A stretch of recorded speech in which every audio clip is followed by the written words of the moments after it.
محترم سامعین، السلام علیکم ورحمۃ اللہ وبرکاتہ۔ اب ہم آتے ہیں سیدنا ابراہیم علیہ السلام کے قصے کی طرف، لیکن اس سے پہلے یہ وضاحت کر دیں کہ سیدنا ابراہیم علیہ السلام کے واقعے کے ساتھ چند دوسرے انبیاء علیہم السلام کے واقعات بھی وابستہ ہیں، مثلا سیدنا لوط علیہ السلام کا واقعہ، اس لیے کہ یہ سیدنا ابراہیم علیہ السلام کے بھتیجے بھی ہیں اور ان کے پیروکار بھی۔ اسی طرح آپ کے صاحبزادوں سیدنا اسماعیل اور سیدنا اسحاق علیہ السلام کے واقعات ساتھ ساتھ چلتے ہیں۔ اس کی وجہ یہ ہے کہ سیدنا اسماعیل علیہ السلام کی ولادت کے وقت ابراہیم علیہ السلام کی عمر 87 سال تھی، اور سیدنا اسحاق علیہ السلام کی پیدائش کے وقت سیدنا ابراہیم علیہ السلام کی عمر 100 سال تھی، جبکہ سیدنا ابراہیم علیہ السلام کی کل عمر 175 سال ہوئی، اس لیے ان کے واقعات ساتھ ساتھ چلتے ہیں۔ ابراہیم علیہ السلام کا قصہ سناتے ہوئے ان حضرات کا ذکر ساتھ ساتھ ضرور آئے گا، تو آئیے شروع کرتے ہیں قصہ ابراہیم علیہ السلام کا۔ صالح علیہ السلام کے بعد اللہ تعالیٰ نے سیدنا ابراہیم علیہ السلام کو مبعوث فرمایا۔ ابراہیم علیہ السلام جد الانبیاء ہیں، عظیم المرتبت اور اولو العزم پیغمبر ہیں۔ آپ کے والد کا نام طارق تھا، جبکہ اس کا لقب آزر تھا۔ آزر مدد کرنے والے کو کہتے ہیں۔ یہ شخص اپنے قبیلے کے افراد کی مدد کیا کرتا تھا، غمخواری کرتا تھا، اس لیے اس کا لقب آزر مشہور ہو گیا تھا۔ قرآن مجید میں ابراہیم علیہ السلام کا قصہ 73 مقامات پر ذکر ہوا ہے۔ یہ 73 مقامات 25 سورتوں میں ہیں، اور یہ بات ابراہیم علیہ السلام کے بلند مرتبت ہونے پر دلالت کرتی ہے۔ ابراہیم علیہ السلام بھی سام بن نوح علیہ السلام کی نسل سے ہیں۔ آپ کی پیدائش عراق کے مشہور شہر بابل میں ہوئی۔ یہ عراق کے شمال میں واقع تھا اور آج بھی موجود ہے۔ بہت بڑا شہر ہے، اس وقت بھی بڑی آبادی پر مشتمل تھا۔ یہاں بت پرستی عام ہو چکی تھی۔ اللہ تعالی سورۃ العنکبوت آیت 25 میں فرماتے ہیں، ابراہیم نے کہا کہ تم نے جن بتوں کی پرستش اللہ کے سوا کی ہے، انہیں تم نے اپنی آپس کی دنیاوی دوستی کے بنا پر معبود ٹھہرا لیا ہے۔ مطلب یہ کہ وہ لوگ اللہ کی عبادت بتوں کو اللہ کا شریک ٹھہرا کر کرتے تھے۔ ابراہیم علیہ السلام نے اپنے باپ سے اور اپنی قوم سے کہا کہ یہ مورتیاں جن کے تم مجاور بنے بیٹھے ہو کیا ہیں؟ انہوں نے جواب دیا، ہم نے اپنے باپ دادوں کو انہی کی عبادت کرتے پایا ہے۔ اللہ تعالیٰ ان کے بارے میں فرماتے ہیں، اے نبی، انہیں ابراہیم علیہ السلام کا قصہ سنا دو، جبکہ انہوں نے اپنے باپ اور اپنی قوم سے فرمایا، تم کس کی عبادت کرتے ہو؟ کہنے لگے، بتوں کی، ہم تو برابر ان کے مجاور بنے بیٹھے ہیں۔ ابراہیم علیہ السلام نے فرمایا، جب تم انہیں پکارتے ہو تو کیا وہ سنتے بھی ہیں یا تمہیں نفع اور نقصان پہنچا سکتے ہیں؟ انہوں نے کہا، یہ ہم کچھ نہیں جانتے، ہم نے تو اپنے باپ دادوں کو اسی طرح کرتے پایا ہے۔ مطلب یہ کہ یہ بت پرستی انہیں ورثے میں ملی تھی۔ وہ جن معبودوں کی عبادت کرتے تھے، نہ وہ ان کی پکار کو سنتے تھے، نہ ہی ان کے نفع و نقصان پر قادر تھے۔ اسی لیے ابراہیم علیہ السلام انہیں جھنجھوڑ رہے تھے، لیکن اندھی تقلید اور بشری عقل کے بیکار ہو جانے نے انہیں یہ سب سوچنے سے عاری کر دیا تھا۔ اللہ تعالیٰ نے ابراہیم علیہ السلام کی خصوصی رہنمائی فرمائی تھی، جیسا کہ سورۃ الانبیاء آیت 51 میں ہے، اور ہم نے ابراہیم کو پہلے سے ہدایت عطا فرما دی تھی اور ہم اسے جانتے تھے۔ ابراہیم علیہ السلام نے کبھی ایک لمحے کے لیے بھی بتوں کی پوجا نہیں کی تھی۔ آپ نے اپنی قوم کو بتوں کی پوجا کرتے دیکھا تو انہیں ملامت کی، ایک اللہ کی طرف دعوت دی، اور اس دعوت کی ابتدا انہوں نے اپنے باپ سے کی۔ اللہ تعالی سورہ مریم میں فرماتے ہیں، اے نبی، کتاب میں ابراہیم کا ذکر کر، بے شک وہ سچا نبی تھا۔ جب اس نے اپنے باپ سے کہا، اے میرے باپ، بے شک مجھے وہ علم عطا ہوا ہے جو تمہیں حاصل نہیں، اس لیے میری اطاعت کریں، میں آپ کو سیدھا راستہ دکھاؤں گا۔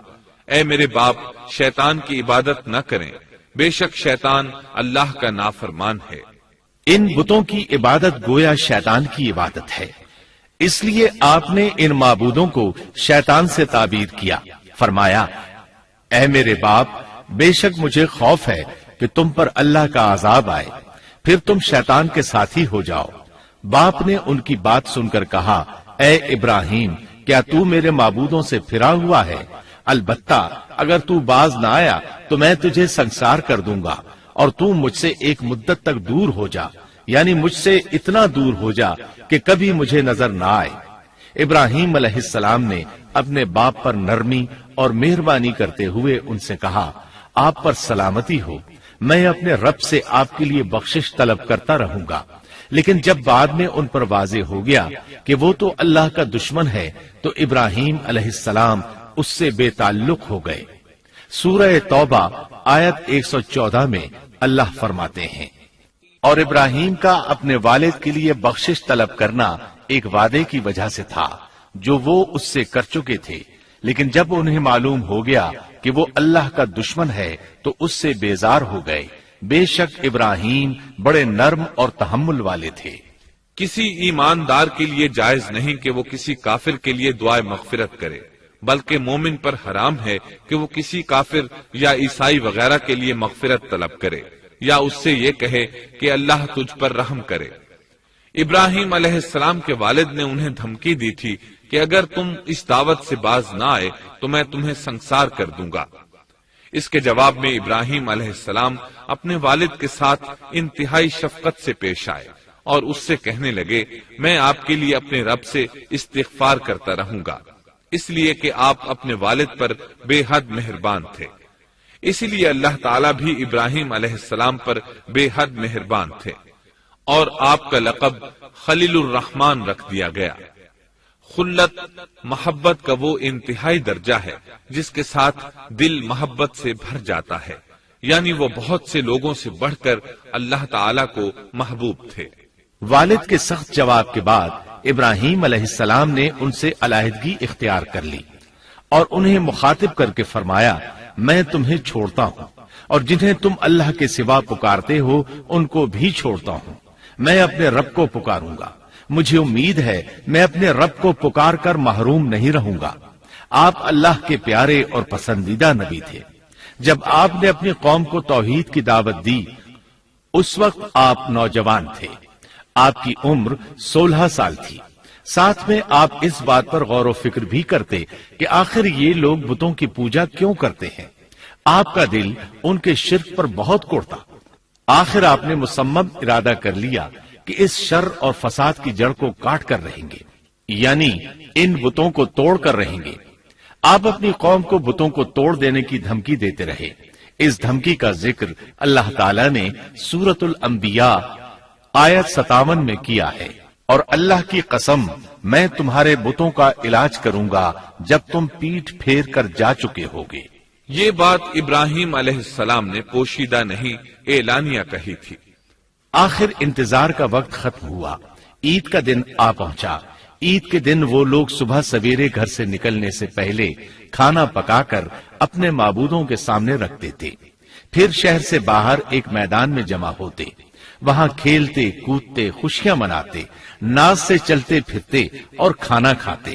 شام کو گھروں کی طرف آتے، صبح بتوں کے پاس جو کھانا رکھ گئے تھے اس کو اٹھاتے اور تبرک سمجھ کر کھا جاتے۔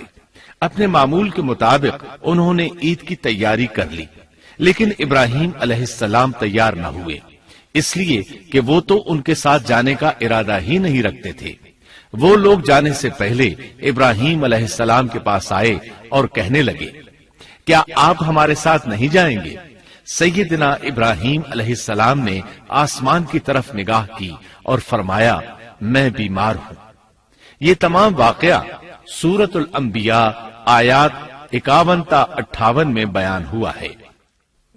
یقیناً ہم نے ابراہیم کو پہلے سے ہدایت فرما دی تھی اور ہم اسے جانتے تھے، جبکہ اس نے اپنے باپ سے اور اپنی قوم سے کہا کہ یہ مورتیاں جن کے تم مجاور بنے بیٹھے ہو کیا ہیں؟ سب نے کہا ہم نے اپنے باپ دادوں کو انہی کی عبادت کرتے پایا ہے۔ آپ نے فرمایا پھر تو تم اور تمہارے باپ دادا سبھی یقیناً کھلی گمراہی میں مبتلا رہے۔ کہنے لگے کیا آپ سچ مچ ہمارے پاس حق لائے ہیں یا یوں ہی مذاق کر رہے ہیں؟ آپ نے فرمایا نہیں نہیں، در حقیقت تم سب کا پروردگار تو وہ ہے جو آسمان و زمین کا مالک ہے، جس نے انہیں پیدا کیا ہے، میں تو ایسی بات کا گواہ اور قائل ہوں، اور اللہ کی قسم میں تمہارے ان معبودوں کا علاج تمہاری غیر موجودگی میں کروں گا۔ پس اس نے ان سب کے ٹکڑے کر دیے، البتہ صرف بڑے بت کو چھوڑ دیا، یہ اس لیے کیا کہ وہ سب اس کی طرف لوٹے۔ ابراہیم علیہ السلام نے لوگوں کے ساتھ عیدگاہ جانے سے انکار کیا اور عذر پیش کیا کہ وہ بیمار ہیں۔ وہ لوگ آپ کو چھوڑ کر چلے گئے۔ بعد میں ابراہیم علیہ السلام ان بتوں کے پاس گئے، دیکھا کہ ان کے سامنے کھانا پڑا ہے۔ چونکہ سب لوگ کھانا لائے تھے اس لیے یہ کھانا بہت زیادہ تھا، لیکن ان جھوٹے معبودوں نے اسے کھانا تو درکنار اس کو چھوا تک نہ تھا۔ ابراہیم علیہ السلام نے انہیں مخاطب کر کے کہا، یہ اتنا کھانا تمہارے سامنے پڑا ہے، تم اس کو کھاتے کیوں نہیں؟ تمہیں کیا ہو گیا کہ بات تک نہیں کرتے؟ پھر پوری قوت سے دائیں ہاتھ سے کلہاڑا مار کر ان کے ٹکڑے ٹکڑے کر دیے، لیکن بڑے بت کو چھوڑ دیا تاکہ سب اسی کی طرف رجوع کریں۔ تمام چھوٹے بتوں کو توڑ کر کلہاڑا اس بڑے بت کے کندھے پر رکھ دیا۔ مشرکین میلے سے لوٹے تو دیکھا ان کے سارے معبود اوندھے منہ ٹوٹے پھوٹے پڑے ہیں، ان کے تمام معبودوں کو توڑ دیا گیا تھا۔ وہ حیران رہ گئے کہ یہ کیسے ہو گیا، کس نے کیا؟ کہنے لگے یہ کام کس ظالم کا ہے، اس نے ہمارے معبودوں کی توہین کی ہے۔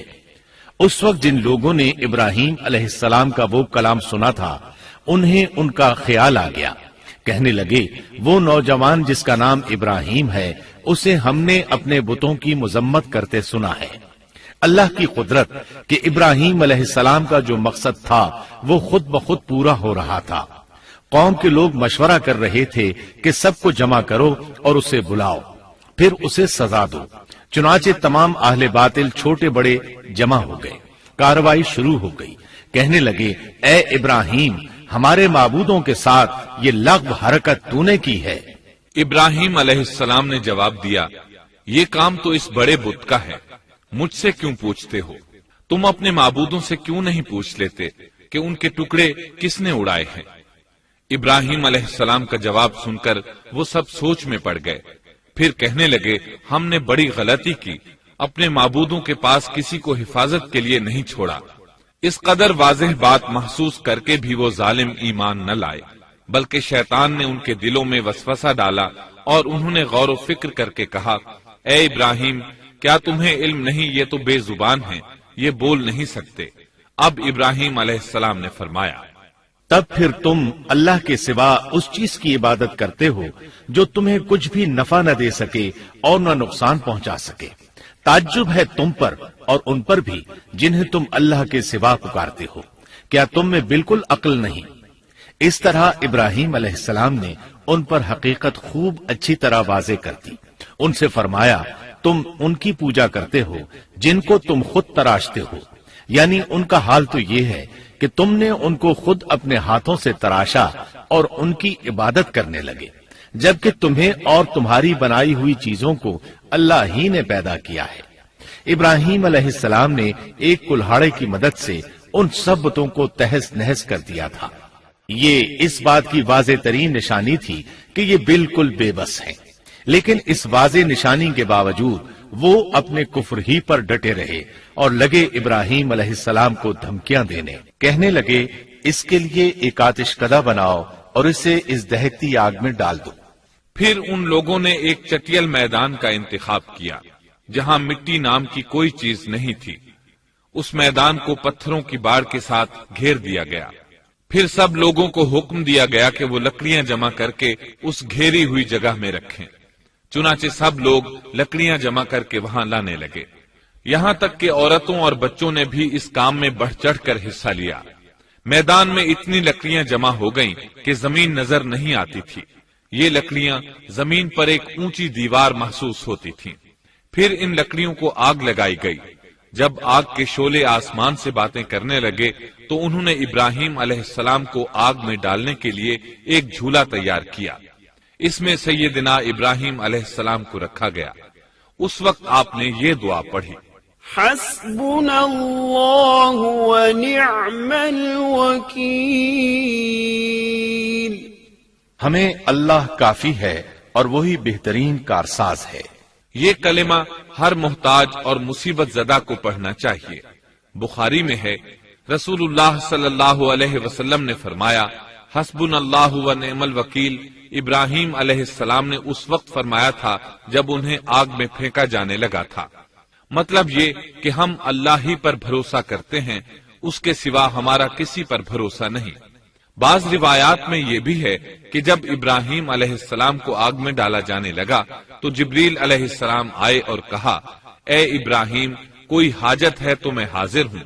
ابراہیم علیہ السلام نے فرمایا، اگر تم اپنی مرضی سے آئے ہو تو مجھے تمہاری کوئی ضرورت نہیں۔ ایک دوسری روایت میں ہے کہ بارش کے فرشتے نے حاضر ہو کر کہا تھا، اے ابراہیم، مجھے حکم دیجئے میں بارش برسا کر اس آگ کو بجھا دوں۔ لیکن ایسی تمام روایات ضعیف ہیں۔ یوں بھی اللہ کا حکم ان سے پہلے کام کرنے والا تھا۔ اللہ تعالی سورہ انبیاء آیت 69 اور 70 میں فرماتے ہیں، ہم نے کہا، اے آگ ابراہیم پر ٹھنڈی ہو جا اور سلامتی والی ہو جا۔ گو انہوں نے ابراہیم کا برا چاہا لیکن ہم نے انہیں ہی نقصان پانے والا کر دیا۔ چنانچہ جب ابراہیم علیہ السلام کو آگ میں ڈالا گیا تو وہ ٹھنڈی ہو گئی۔ ابن عباس رضی اللہ عنہما فرماتے ہیں، اگر اللہ تعالیٰ آگ سے یہ نہ فرماتے کہ سلامتی والی ٹھنڈی ہو جا تو وہ اس قدر سرد ہو جاتی کہ اس کی ٹھنڈک سے تکلیف محسوس ہوتی۔ گویا آگ بھی اللہ کے حکم کے بغیر نہیں جلا سکتی، چھری اللہ کے حکم کے بغیر نہیں کاٹ سکتی، اس لیے کہ یہ بھی اللہ کی مخلوق ہیں اور ان کی قدرت بھی اللہ کے پاس ہے۔ وہ چاہے تو ان کو قدرت عطا کر دے، چاہے تو قدرت واپس لے لے۔ آگ کو ٹھنڈا ہونے کا حکم ہوا، وہ ٹھنڈی ہو گئی۔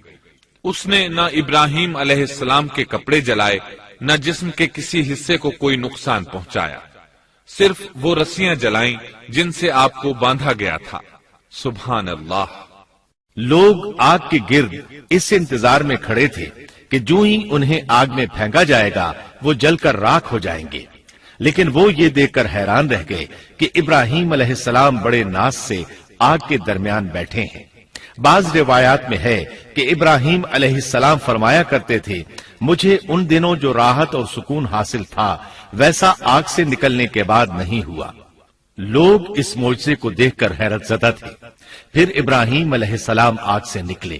اتنا بڑا معجزہ دیکھنے کے باوجود لوط علیہ السلام کے سوا کوئی شخص پورے بابل شہر سے ان پر ایمان نہ لایا۔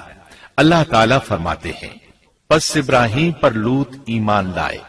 مطلب یہ کہ پوری بستی سے لوط علیہ السلام تھے جو آپ پر ایمان لائے تھے، باقی تمام لوگ کفر ہی پر ڈٹے رہے۔ ابراہیم علیہ السلام ان کا رویہ دیکھ کر نا امید ہو گئے کہ اس سے بڑھ کر یہ کون سا معجزہ دیکھنا چاہتے ہیں۔ ان کے بتوں کو توڑ دیا گیا، اپنی آنکھوں سے اللہ کی نشانی ان لوگوں نے دیکھی، پھر بھی یہ ایمان نہیں لائے، چنانچہ آپ نے وہاں سے ہجرت کا ارادہ فرما لیا۔ اس وقت بابل پر نمرود نامی بادشاہ کی حکومت تھی۔ کہا جاتا ہے کہ زمین کے بیشتر حصے پر اسی کی حکمرانی تھی۔ جب اس کے پاس یہ خبریں پہنچیں کہ ابراہیم علیہ السلام کو آگ میں ڈالا گیا لیکن آگ نے انہیں نہیں جلایا، تو اس نے ابراہیم علیہ السلام کو اپنے دربار میں پیش کرنے کا حکم دیا۔ ابراہیم علیہ السلام کو وہاں لایا گیا۔ نمرود نے ان سے ان کے رب کے بارے میں سوال کیا۔ اللہ تعالیٰ سورۃ البقرہ آیت 258 میں فرماتے ہیں، کیا تو نے اس شخص کو نہیں دیکھا جس نے ابراہیم سے اس کے رب کے متعلق جھگڑا کیا، اس لیے کہ اللہ نے اسے سلطنت دی تھی۔ ایک روایت میں ہے کہ 4 بادشاہوں نے زمین کے بیشتر حصے پر حکمرانی کی ہے، ان میں سے ایک نمرود ہے۔ نمرود اپنے وقت کا حاکم و بادشاہ تھا۔ ابراہیم علیہ السلام سے جب اس کی اللہ تعالیٰ کے بارے میں بات چیت ہوئی تو ابراہیم علیہ السلام نے کہا، میرا رب وہ ہے جو زندہ کرتا ہے اور مارتا ہے۔ جواب میں اس نے کہا، میں بھی زندہ کرتا ہوں اور مارتا ہوں۔ چنانچہ اس نے حکم دیا کہ جیل سے 2 آدمیوں کو لے آؤ۔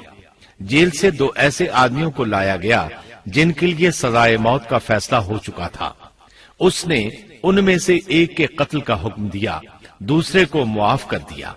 اس سے اس نے یہ ثابت کرنا چاہا کہ وہ بھی زندہ کر سکتا ہے اور موت دے سکتا ہے، اور کہنے لگا دیکھ لو میرے حکم سے لوگ مرتے ہیں اور میرے حکم سے انہیں زندگی ملتی ہے۔ اس کی بات سن کر ابراہیم علیہ السلام نے غور کیا کہ اگر وہ اس سے موت و حیات کے باریک فلسفے پر بحث کریں گے تو نمرود کا مقصد پورا ہو جائے گا اور میرا مقصد پورا نہیں ہو پائے گا۔ اس لیے بحث و مباحثے کی بجائے کوئی مضبوط دلیل پیش کر دی جائے تاکہ حق و باطل کے درمیان فرق واضح ہو جائے۔ چنانچہ آپ نے فرمایا بے شک اللہ سورج کو مشرق سے لاتا ہے، تو اس کو مغرب سے لے آ۔ کافر بادشاہ یہ سن کر مبہوت رہ گیا، اس کا سر جھک گیا۔ اللہ تعالیٰ فرماتے ہیں تب وہ کافر حیران رہ گیا اور اللہ نا انصافوں کو سیدھی راہ نہیں دکھاتا۔ ان تمام باتوں کے بعد نمرود کو یہ معلوم کرنے کی ضرورت نہیں رہی کہ ابراہیم علیہ السلام آگ سے کیسے نجات پا گئے، کیونکہ حقیقت اس پر آشکار ہو چکی تھی۔ وہ جان گیا تھا کہ اصل معاملہ کیا ہے۔ چنانچہ اس نے ابراہیم علیہ السلام سے کہا آپ اس ملک سے نکل جائیے، ہم آپ کو یہاں نہیں رہنے دیں گے۔ ابراہیم علیہ السلام نے عراق کو خیر بات کہا اور شام کی طرف ہجرت کر گئے۔ یہاں آ کر وہ حران نامی بستی میں مقیم ہوئے۔ اسی جگہ آپ نے اپنے چچا ہاران کی بیٹی سیدہ سارہ علیہ السلام سے شادی کی۔ اللہ تعالیٰ اس ہجرت کے بارے میں فرماتے ہیں اور ہم اسے یعنی ابراہیم اور لوط کو بچا کر اس زمین کی طرف لے آئے جس میں ہم نے جہان کے لیے برکت رکھی تھی۔ جب آپ حران کے مقام پر پہنچے تو وہیں ٹھہر گئے، وہیں رہنے لگے۔ یہاں آ کر آپ کا شمار بنو حران میں ہونے لگا۔ آپ لوگوں کو اسی شہر میں رہنے کی دعوت دیتے۔ اس شہر کے لوگ بتوں کی پوجا نہیں کرتے تھے بلکہ ستاروں کو پوجتے تھے۔ ابراہیم علیہ السلام نے جب ان کی یہ حالت دیکھی تو ارادہ کر لیا کہ ان لوگوں کو بتائیں گے کہ ستاروں کی عبادت کرنا باطل ہے۔ یہ لوگ چونکہ نجوم پرست تھے اس لیے ان کی عبادت کا وقت رات کو ہوتا تھا اور یہ لوگ رات کے وقت عبادت کرتے تھے، کیونکہ ان کے معبود یعنی ستارے رات ہی کو طلوع ہوتے ہیں۔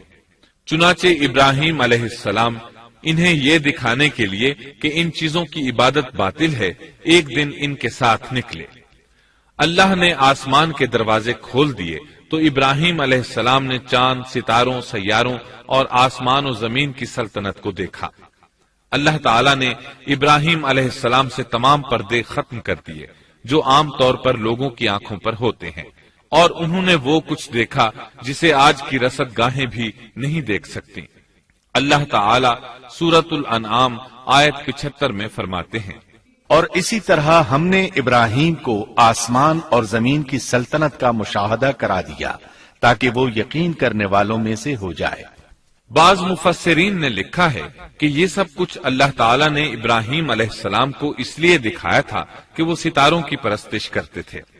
پھر اللہ تعالیٰ نے اپنی عبادت کی طرف ان کی رہنمائی فرمائی۔ جن مفسرین نے یہ بات لکھی وہ غلطی پر ہیں، کیونکہ ایک جلیل القدر رسول کے متعلق ایسا گمان کرنا کبیرہ گناہ ہے۔ آسمان اور زمین کی سلطنت اور دیگر معجزات دکھانے کے بعد اللہ تعالیٰ فرماتے ہیں آسمان اور زمین کی پیدائش یقیناً انسان کی پیدائش سے بہت بڑا کام ہے۔ اللہ تعالیٰ ایک دوسرے مقام پر فرماتے ہیں آسمان اور زمین میں بہت سی نشانیاں ہیں جن سے یہ منہ موڑ کر گزر جاتے ہیں۔ ابراہیم علیہ السلام حران شہر کے ستارہ پرستوں کو لے کر ایک رات نکلے۔ اچانک ایک ستارہ طلوع ہوا، اس کی چمک دمک بہت تھی، شکل صورت کے لحاظ سے بھی بہت خوبصورت تھا۔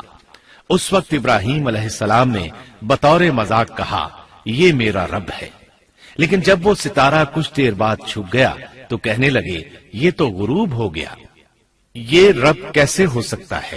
جو چھپ جائے وہ رب نہیں ہو سکتا، پس میں تو غروب ہونے والوں کو پسند نہیں کرتا۔ اگلے روز وہ پھر ان لوگوں کو ساتھ لے کر نکلے تو چاند کو دیکھا۔ یہ شکل صورت میں ستاروں سے کہیں زیادہ خوبصورت تھا، روشن تھا، لیکن یہ بھی غروب ہو گیا تو ابراہیم کہنے لگے اگر مجھے میرے رب نے ہدایت نہ کی تو میں گمراہ لوگوں میں شامل ہو جاؤں گا۔ اے اللہ تو کہاں ہے؟ اپنی طرف میری رہنمائی کر۔ ان باتوں سے ابراہیم علیہ السلام ان لوگوں کو غور و فکر کی دعوت دے رہے تھے تاکہ وہ غور کریں، آخر رب چھپ کیسے سکتا ہے؟ اگر چاند رب ہے اور دن کے وقت کسی کو اپنے معبود کی حاجت ہوگی تو وہ کیا کرے گا؟ لہذا چاند کسی صورت رب نہیں ہو سکتا۔ پھر جب دن چڑھا اور سورج طلوع ہوا تو کہنے لگے یہ میرا رب ہے، یہ تو سب سے بڑا ہے۔ پھر لوگوں کو مخاطب کر کے کہنے لگے تم رات کو چھوٹے چھوٹے ستاروں کی پوجا کرتے ہو، کیوں نہ تم اتنے بڑے ایک ہی رب کی پوجا کر لو۔ لیکن جب وہ بھی غروب ہو گیا تو کہنے لگے یقیناً میں تمہارے شرک سے بیزار ہوں، یہ معبود کیسے ہو سکتے ہیں؟ ان میں تو تبدیلی آتی رہتی ہے، کبھی طلوع ہوتے ہیں کبھی غروب ہوتے ہیں۔ یہ اس بات کی دلیل ہے کہ یہ مخلوق ہیں اور ان کا خالق کوئی اور ہے جس کے حکم کے یہ تابع ہیں۔ جب یہ خود مخلوق ہیں اور کسی اور کے تابع ہیں تو کسی کو نفع نقصان پہنچانے پر کس طرح قادر ہو سکتے ہیں؟ پھر اپنی قوم کو مخاطب کر کے کہنے لگے میں اپنا رخ اس کی طرف کرتا ہوں جس نے آسمانوں کو یکسو ہو کر پیدا کیا، اور میں شرک کرنے والوں میں سے نہیں ہوں۔ اب بھی وہ اپنی بات پر اڑے رہے۔ تب آپ نے فرمایا تم مجھ سے اللہ کے بارے میں جھگڑ رہے ہو، مجھے تو اللہ راہ دکھا چکا ہے اور اس نے مجھے دلیل عطا فرمائی ہے۔ میں یقیناً جانتا ہوں کہ تمہارے تمام معبود بے بس اور بے طاقت ہیں۔ جاؤ تم سے اور تمہارے ان معبودوں سے جو ہو سکے کر لو، میرے رب کی مرضی کے بغیر کچھ بھی نہیں ہو سکتا۔ میرے رب نے ہر چیز کے علم کو اپنے گھیرے میں لے رکھا ہے، کیا پھر بھی تم نصیحت حاصل نہیں کرو گے؟ اور میں تمہارے معبودوں سے خوف کیوں کھاؤں؟ تم اللہ سے نہیں ڈرتے؟ ان کو اللہ کا شریک ٹھہرا رہے ہو، اللہ نے اس کی کوئی دلیل نازل نہیں کی۔ اگر تم میں صحیح علم ہے تو تم ہی بتلا دو کہ ہم دونوں جماعتوں میں سے امن کا زیادہ حقدار کون ہے؟ امن انہی کے لیے ہے جو ایمان لانے کے بعد دین کو شرک سے خلط ملط نہیں کرتے۔ حقیقت میں ہدایت یافتہ وہی لوگ ہیں، یہی ہمارے وہ دلائل تھے جو ہم نے ابراہیم علیہ السلام کو ان کی قوم کے مقابلے میں عطا کیے تھے، اور ہم جسے چاہیں مرتبے میں بڑھا دیں۔ بے شک تیرا رب بڑی حکمت والا ہے۔ ان لوگوں نے پھر بھی کفر ہی کیا، کوئی بھی ایمان نہ لایا۔ چنانچہ ابراہیم علیہ السلام نے ایک بار پھر ہجرت کی اور مصر جا پہنچے۔ مصر کے بادشاہ کو خبر ملی کہ ایک شخص ہجرت کر کے آیا ہے اور اس کے ساتھ ایک عورت ہے، وہ بہت زیادہ حسین و جمیل ہے۔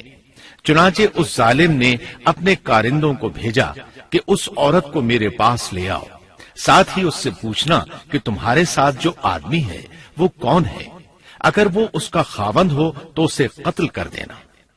ادھر بادشاہ نے اپنے کارندوں کو حکم دیا، ادھر اللہ نے ابراہیم علیہ السلام کی طرف وحی بھیج دی۔ انہوں نے سارا علیہ السلام سے کہا اگر وہ تجھ سے میرے بارے میں پوچھیں تو بتا دینا تم میری بہن ہو۔ پھر سارا سے بولے اے سارا، روئے زمین پر میرے اور تیرے سوا کوئی مومن نہیں، یعنی یہ کافروں کی سرزمین ہے، یہاں کوئی مومن نہیں، اس لحاظ سے تم میری دینی بہن ہو۔ پھر بادشاہ نے ابراہیم علیہ السلام کو پیش کرنے کا حکم دیا۔ اس نے آپ سے پوچھا یہ عورت کون ہے؟ آپ نے فرمایا یہ میری بہن ہے۔ اس طرح ابراہیم علیہ السلام کی زندگی میں 3 موقع ایسے آئے کہ انہوں نے اللہ کے دین کی حمایت اور مدافعت کے لیے توریہ کیا۔ توریہ کا مطلب یہ ہے کہ واقعہ کچھ اور ہو لیکن کوئی شخص کسی خاص مصلحت کی وجہ سے اسے 2 معنی والے الفاظ کے ساتھ اس انداز میں بیان کرے کہ سننے والا اس واقعہ کو نہ سمجھ سکے بلکہ اس کا ذہن خلاف واقعہ چیز کی طرف منتقل ہو جائے۔ شریعت نے بعض مخصوص حالات میں اس کی اجازت دی ہے۔ وہ 3 مواقع جہاں ابراہیم علیہ السلام نے توریہ فرمایا ان کی وضاحت کچھ اس طرح ہے۔ ایک یہ کہ آپ نے میلے پر نہ جانے کی غرض سے ان لوگوں سے کہا تھا کہ میں بیمار ہوں۔ دوسرے موقع پر یہ فرمایا تھا یہ کام اس بڑے سردار بت کا ہے۔ تیسرے سارا علیہ السلام کو دینی بہن قرار دیا۔ اس ظالم بادشاہ نے سارا علیہ السلام کو اپنی تحویل میں لے لیا۔ جب سارا علیہ السلام کو معلوم ہوا کہ وہ ایک بدکار شخص ہے تو انہوں نے اللہ تعالیٰ سے دعا کی، اے اللہ، تجھے معلوم ہے میں تجھ پر اور تیرے نبی پر ایمان لائی ہوں اور اپنے جسم کو اپنے خاوند کے سوا ہر ایک سے محفوظ رکھا ہے، لہذا آپ اس کافر کو مجھ پر مسلط نہ کیجیے گا۔ چنانچہ اس کافر بادشاہ نے جب سیدہ سارہ کو پکڑنے کے لیے اپنا ہاتھ بڑھایا تو اس کا ہاتھ شل ہو گیا اور اپنی جگہ پر جم گیا۔ وہ لگا چیخ پکار کرنے، اس میں اتنی طاقت نہ رہی کہ اپنے ہاتھ کو حرکت دے سکے۔ اس کی آواز سن کر اس کے محافظ بھاگے ہوئے آئے، انہوں نے اس کے ہاتھ کو چھڑانا چاہا لیکن چھڑا نہ سکے۔ اس کی یہ حالت دیکھ کر سیدہ سارہ خوف زدہ ہو گئیں۔ انہوں نے سوچا اگر یہ مر گیا تو لوگ کہیں گے اسے میں نے قتل کیا ہے، چنانچہ انہوں نے اللہ سے دعا کی کہ اسے چھوڑ دیا جائے۔ اللہ تعالیٰ نے آپ کی دعا قبول کر لی، اس کا ہاتھ ٹھیک ہو گیا، لیکن وہ ظالم پھر بھی نہ ڈرا۔ اس نے ایک بار پھر آپ کی طرف ہاتھ بڑھایا، اس کا ہاتھ پھر شل ہو گیا۔ سیدہ سارہ نے پھر دعا کی، وہ دوبارہ ٹھیک ہو گیا، وہ پھر بھی باز نہ آیا۔ تیسری بار پھر اس نے ان کی طرف ہاتھ بڑھایا، اس بار بھی اس کا ہاتھ شل ہو گیا۔ اب وہ سیدہ سارہ علیہ السلام سے کہنے لگا، اب کی بار اگر تو مجھے اس مصیبت سے نجات دلائے گی تو میں تجھے چھوڑ دوں گا اور کبھی تیرے آڑے نہیں آؤں گا۔ چنانچہ سیدہ سارہ علیہ السلام نے اللہ تعالی سے دعا کی، وہ ٹھیک ہو گیا۔ تب اس نے اپنے کارندوں کو آواز دی اور ان سے بولا، تم میرے پاس کسی انسان کو نہیں بلکہ سرکش جن کو لائے ہو۔ پھر اس نے انہیں رہا کر دیا، عزت و اکرام سے رخصت کیا اور ان کی خدمت کے لیے اپنی بیٹی ہاجرہ کو ساتھ کر دیا۔ سارہ علیہ السلام واپس لوٹی تو دیکھا کہ ابراہیم علیہ السلام نماز پڑھ رہے ہیں۔ نماز کے بعد انہوں نے پوچھا، سارہ، اس نے تمہارے ساتھ کیا سلوک کیا؟ سیدہ سارہ علیہ السلام نے سارا واقعہ سنا دیا۔ سن کر آپ نے فرمایا، الحمدللہ۔ پھر بولے، اب ہم یہاں نہیں رہیں گے بلکہ واپس جائیں گے۔ چنانچہ آپ ایک بار پھر فلسطین میں آ گئے، وہیں اپنی زندگی بسر کرنے لگے۔ اب ہم آگے بڑھتے ہیں۔ جب آپ فلسطین میں مستقل طور پر رہائش پذیر ہوئے تو لوط علیہ السلام بھی آپ کے ساتھ تھے۔ لوط علیہ السلام آپ کے بھتیجے تھے، ان کے والد کا نام ہاران تھا۔ یہ بچپن ہی سے سیدنا ابراہیم علیہ السلام کے زیر سایہ رہے، انہی کے ہاں پرورش پائی، اس لیے دین حق فوراً قبول کر لیا۔ جب سیدنا ابراہیم علیہ السلام نے عراق سے شام کی طرف ہجرت کی تو یہ آپ کے ساتھ تھے، وہاں سے حران گئے، تب بھی ساتھ تھے۔ پھر مصر کی طرف ہجرت کی تو بھی لوط علیہ السلام ان کے ساتھ تھے۔ آخرکار جب آپ نے مصر کو بھی خیر باد کہا اور فلسطین آ گئے تب بھی یہ ساتھ تھے۔ اب ابراہیم علیہ السلام نے لوط علیہ السلام کو حکم دیا کہ وہ بستی سدوم کی طرف چلے جائیں، اس لیے کہ اس بستی کے لوگ کفر کی انتہائی گہرائی میں جا چکے ہیں، انہیں کفر و شرک سے نکالنے کے لیے وہاں جائیں، انہیں اللہ کے احکام سنائیں، اللہ کی طرف دعوت دیں۔ چنانچہ لوط علیہ السلام تو اس طرف روانہ ہو گئے اور ادھر فلسطین میں صرف 3 مسلمان رہ گئے، ابراہیم علیہ السلام، ان کی زوجہ محترمہ سیدہ سارہ اور سیدہ ہاجرہ علیہم السلام وہیں رہائش پذیر رہے اور لوگوں کو مسلسل اللہ کی طرف دعوت دیتے رہے۔ یہاں یہ بے شمار مال و دولت کے بھی مالک بن گئے۔ جب ان کی عمر 85 یا 86 سال ہوئی تو سارہ علیہ السلام نے سوچا، میں بانجھ ہوں، میرے خاوند بوڑھے ہیں لیکن اولاد کی تمنا ہے، تو کیوں نہ میں اپنی لونڈی ہاجرہ ہدیے اور تحفے کے طور پر ابراہیم علیہ السلام کو دے دوں۔ چنانچہ ہاجرہ ابراہیم علیہ السلام کو مل گئیں، انہوں نے ان سے شادی کر لی۔ اللہ رب العزت نے جلد ہی ان کے بطن سے آپ کو اسماعیل علیہ السلام عطا فرمائے۔ ہاجرہ علیہ السلام کے ماں بننے پر اور ان کی اولاد کو دیکھ کر سیدہ سارہ علیہ السلام کو فطری طور پر غیرت کا احساس ہوا۔ اللہ کی قدرت دیکھیے، خود ہی انہیں ہاجرہ کو تحفے میں دیا تاکہ اولاد حاصل ہو، اور جب وہ ماں بن گئیں تو اب غیرت محسوس کر رہی ہیں۔ اپنی اس کیفیت سے مجبور ہو کر سیدہ سارہ نے ابراہیم علیہ السلام سے کہا، آپ مجھے اس کے ساتھ ایک جگہ پر نہ رکھیں۔ مورخین اور سیرت نگار لکھتے ہیں کہ ہاجرہ علیہ السلام ایک نطاق پہنا کرتی تھی، یعنی وہ جسم کے درمیان ایک لمبا کپڑا لٹکا لیتی تھیں تاکہ وہ کپڑا گھسٹ گھسٹ کر قدموں کے نشانات مٹا دے اور سارا کو نظر نہ آئے، کیونکہ سارا غیرت کی حد کو پہنچ چکی تھی۔ ابراہیم علیہ السلام نے جب سارا علیہ السلام کے اندر غیرت کے آثار دیکھے تو ہاجرہ کو ان کی نگاہوں سے دور کر دیا۔ ادھر اللہ کا حکم بھی نازل ہو گیا کہ اپنی بیوی ہاجرہ اور دودھ پیتے بچے اسماعیل کو ساتھ لے لیں اور مکہ کی طرف رخ کر لیں۔ ابراہیم علیہ السلام مکہ کی طرف روانہ ہوئے، یہاں تک کہ مکہ پہنچ گئے۔ یہ جگہ اس وقت بالکل ویران اور بے آباد تھی، نہ کوئی انسان تھا، نہ پانی، نہ نباتات کے آثار تھے، غرض کوئی چیز نظر نہیں آتی تھی، بس پہاڑوں کے درمیان ایک بے آب و گیاہ میدان تھا۔ یہی وہ مقدس اور تاریخی وادی تھی جہاں ابراہیم علیہ السلام اپنی زوجہ اور لخت جگر کو چھوڑ کر واپس پلٹے۔ سیدہ ہاجرہ علیہ السلام کو بہت حیرت ہوئی، انہیں یہ امید نہیں تھی کہ ان کے خاوند انہیں ایک بے آباد جگہ تنہا چھوڑ کر چل دیں گے، اس پر بچے کی ذمہ داری الگ تھی۔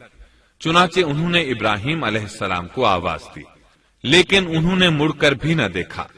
اب وہ ان کے پیچھے آئیں اور قریب پہنچ کر بولی، اے ابراہیم، ہمیں کہاں چھوڑے جا رہے ہو؟ یہاں نہ پانی، نہ خوراک، نہ کوئی انسان۔ ابراہیم علیہ السلام نے پھر بھی کوئی جواب نہ دیا، کوئی پریشانی بھی ظاہر نہ کی اور چلتے رہے۔ سیدہ ہاجرہ بھی آپ کے پیچھے چلتی رہیں اور پوچھتی رہیں کہ ہمیں کس کے حوالے کر کے جا رہے ہیں؟ یہاں تو کوئی بھی جاندار نہیں، مکمل طور پر بے آباد علاقہ ہے۔ لیکن انہوں نے اب بھی کوئی توجہ نہ دی۔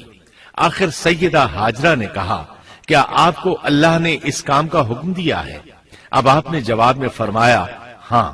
تب سیدہ ہاجرہ بولی، اگر یہ بات ہے تو اللہ تعالی ہرگز ہمیں ضائع نہیں ہونے دے گا۔ ابراہیم علیہ السلام مکے میں سیدنا اسماعیل علیہ السلام سے ملنے کے لیے آتے رہتے تھے۔ ایک روز آئے تو ان سے کہا، اے میرے بیٹے، اللہ تعالیٰ نے مجھے حکم دیا ہے کہ اس مقام پر اللہ کا گھر تعمیر کرنا۔ اسماعیل علیہ السلام نے فوراً کہا، میں حاضر ہوں۔ اس طرح انہوں نے کھدائی شروع کی۔ ایسے میں انہیں شیس علیہ السلام کی تعمیر کے آثار نظر آئے، انہوں نے اس پر تعمیر شروع کر دی۔ ایک روایت میں یہ بھی ہے کہ انہوں نے فرشتوں والی بنیادوں کے آثار بھی دیکھے۔ نبی کریم صلی اللہ علیہ وسلم کی جوانی کے دنوں میں جب مکے کے قریش نے کعبے کی تعمیر نئے سرے سے کی تو انہوں نے اس کی بنیادوں کو گہرا کرنا چاہا۔ وہ کھدائی کرتے ان سبز پتھروں تک پہنچ گئے جو پہاڑوں کی چوٹیوں کی طرح نظر آ رہے تھے۔ انہوں نے ان پتھروں کو نکالنا چاہا۔ ایک شخص نے کدال کے ذریعے ایک پتھر کو باہر نکالا تو اس کے نیچے سے اتنا نور نکلنے لگا کہ قریب تھا وہ شخص اندھا ہو جاتا۔ پھر پتھر خود بخود نیچے جا گرا اور اپنی جگہ پر جم گیا۔ اس کے بعد لوگوں نے ان پتھروں کو ہاتھ نہ لگایا اور تعمیر شروع کر دی۔ قرآن مجید میں تعمیر کعبہ اور بیت اللہ کا تذکرہ اس طرح آیا ہے، اور جب ہم نے بیت اللہ کے مکان میں ابراہیم کو جگہ دی اور فرمایا کہ میرے ساتھ شرک نہ کرنا اور میرے گھر کو طواف، قیام اور رکوع و سجود کرنے والوں کے لیے پاک رکھنا، اور فرمایا، بے شک لوگوں کے لیے جو پہلا گھر تعمیر کیا گیا ہے وہ مکہ میں ہے، وہ جہان والوں کے لیے برکت اور ہدایت کا ذریعہ ہے، اس میں واضح نشانیاں ہیں، مثلا مقام ابراہیم، تو جو کوئی حرم میں داخل ہوگا وہ امن میں آ جائے گا۔ اور فرمایا، اور یاد کرو اس وقت کو جب ابراہیم کو اس کے پروردگار نے کئی باتوں کے ذریعے آزمایا، وہ ان میں پورے اترے تو اللہ نے فرمایا، میں آپ کو تمام لوگوں کا امام بنا رہا ہوں۔ ابراہیم نے کہا، اے میرے رب، میری اولاد میں سے بھی امام بنائیے۔ جواب میں اللہ نے فرمایا، میرا امامت کا وعدہ ظالم لوگوں کے لیے نہیں ہے۔ اور اس وقت کو یاد کرو جب ہم نے بیت اللہ کو ثواب اور امن کی جگہ بنا دیا اور لوگوں نے مقام ابراہیم کو جائے نماز بنا لیا۔ ہم نے ابراہیم کو حکم دیا کہ میرے گھر کو طواف، اعتکاف، رکوع اور سجود کے لیے پاک رکھو، اور وہ وقت بھی یاد رکھو جب ابراہیم نے دعا کی، اے پروردگار، اس شہر کو امن والا بنا دے اور اس کے مومن بندوں کو پھلوں کا رزق عطا کر، اللہ تعالیٰ نے فرمایا میں کافروں کو بھی تھوڑا فائدہ دوں گا، پھر انہیں آگ کے عذاب کی طرف بے بس کر دوں گا، یہ پہنچنے کی جگہ بری ہے۔ اور وہ وقت یاد کرو جب ابراہیم اور اسماعیل بیت اللہ کی بنیادوں کو بلند کر رہے تھے اور دعا مانگ رہے تھے، اے ہمارے رب ہماری محنت کو قبول فرما، تو دعا کو سننے والا جاننے والا ہے، اور ہمیں اپنا فرما بردار بنا، ہماری اولاد میں سے بھی ایک فرما بردار گروہ بنا، اور ہمیں عبادت کا طریقہ سکھا اور ہم پر رجوع فرما، کیونکہ تو ہی توبہ قبول کرنے اور راہ فرمانے والا ہے۔ اے ہمارے رب ان لوگوں میں انہی میں سے ایک رسول بھیج جو ان پر تیری آیات کی تلاوت کرے اور انہیں کتاب و حکمت سکھائے، انہیں پاک کرے، یقیناً تو غالب حکمت والا ہے۔ تعمیر کے دوران جب ابراہیم علیہ السلام اس مقام تک پہنچے جہاں آج حجر اسود ہے تو اللہ تعالیٰ نے جنت سے ایک پتھر بھیجا۔ جب دیواریں انسانی قد کے برابر ہو گئیں تو اسماعیل علیہ السلام ایک پتھر لے آئے۔ اب ابراہیم علیہ السلام اس پتھر پر کھڑے ہوئے، وہ ننگے پاؤں تھے۔ اسی وقت پتھر پگھل گیا، ان کے پاؤں اس کے اندر کسی قدر دھنس گئے، پتھر پر ان کے پیروں کے نشانات آ گئے۔ اسی پتھر کو آج مقام ابراہیم کہا جاتا ہے۔ پہلے یہ پتھر بیت اللہ کی دیواروں کے ساتھ رکھا گیا تھا۔ جب لوگ طواف کے لیے آتے تو سیدنا ابراہیم کے پیروں کے نشانات دیکھنے کے لیے یہاں ہجوم ہو جاتا، اس طرح طواف کرنے والوں کو دقت کا سامنا ہوتا۔ سیدنا عمر رضی اللہ عنہ نے صحابہ کرام کے مشورے سے اس پتھر کو اس جگہ سے قدرے ہٹا کر نماز کی صفوں کے قریب کر دیا تاکہ طواف کرنے والوں کو دقت نہ ہو۔ یہ مقام بہت مقدس ہے۔ اللہ نے فرمایا ہے تم مقام ابراہیم کو جائے نماز مقرر کر لو۔ مقام ابراہیم کے قریب اس کے پیچھے ہو کر نماز پڑھنے کا موقع مل جائے تو لازماً وہاں 2 رکعت ادا کیا کرو، موقع نہ ملے تو پھر پوری مسجد حرام میں طواف سے فراغت والی 2 رکعت پڑھ لیا کرو۔ اس طرح کعبہ تعمیر ہوا، تب نیا حکم آیا، لوگوں میں جو استطاعت رکھے اس پر اللہ کے لیے حج بیت اللہ فرض ہے، اور جو شخص جان بوجھ کر اعراض کرے تو اللہ جہانوں سے بے نیاز ہے اور اسے اس کی کوئی پرواہ نہیں۔ ادھر ابراہیم علیہ السلام کو اللہ تعالی کی طرف سے اشارہ ہوا، لوگوں میں حج کا اعلان کر دیں۔ ابراہیم علیہ السلام کہنے لگے، اللہ میری آواز بھلا کس کس تک پہنچے گی؟ جواب آیا، آپ کے ذمے آواز لگانا ہے، پہنچانا ہمارا کام ہے۔ چنانچہ آپ عرفات کے ایک پہاڑ پر چڑھے اور آواز لگائی، لوگو بیت الحرام کا حج کرو۔ اللہ تعالیٰ نے معجزانہ طور پر یہ آواز تمام انسانوں تک پہنچا دی، خواہ وہ پیدا ہوئے تھے یا نہیں۔ دوسرا معجزہ یہ ہوا کہ اللہ نے بیت اللہ اور اس کے حج کی محبت لوگوں کے دلوں میں ڈال دی۔ اللہ نے فرمایا، اور آپ لوگوں میں حج کا اعلان کر دیں، وہ آپ کی طرف پیدل بھی آئیں گے اور دبلے پتلے اونٹوں پر بھی دور دور سے آئیں گے۔ اس طرح لوگ پیدل اور سوار ہو کر کثرت سے حج کے لیے آنے لگے اور یہ ویران علاقہ آباد ہونے لگا۔ یہ تھے حالات اور واقعات ابراہیم علیہ السلام کے۔ آپ نے 175 سال کی عمر میں وفات پائی۔ آپ سے پہلے سیدہ ہاجرہ علیہ السلام نے وفات پائی، اور ان کی وفات سے کچھ ہی عرصہ بعد سیدہ سارہ علیہ السلام 127 سال کی عمر میں فوت ہو گئیں۔ ان دونوں کی وفات کے بعد آپ غمگین رہنے لگے۔ آخر اتنی مدت تک ساتھ رہا تھا۔ آپ خلیل الرحمن تھے، آپ پر صحیفے بھی نازل ہوئے، آپ اللہ کے بے حد شکر گزار تھے۔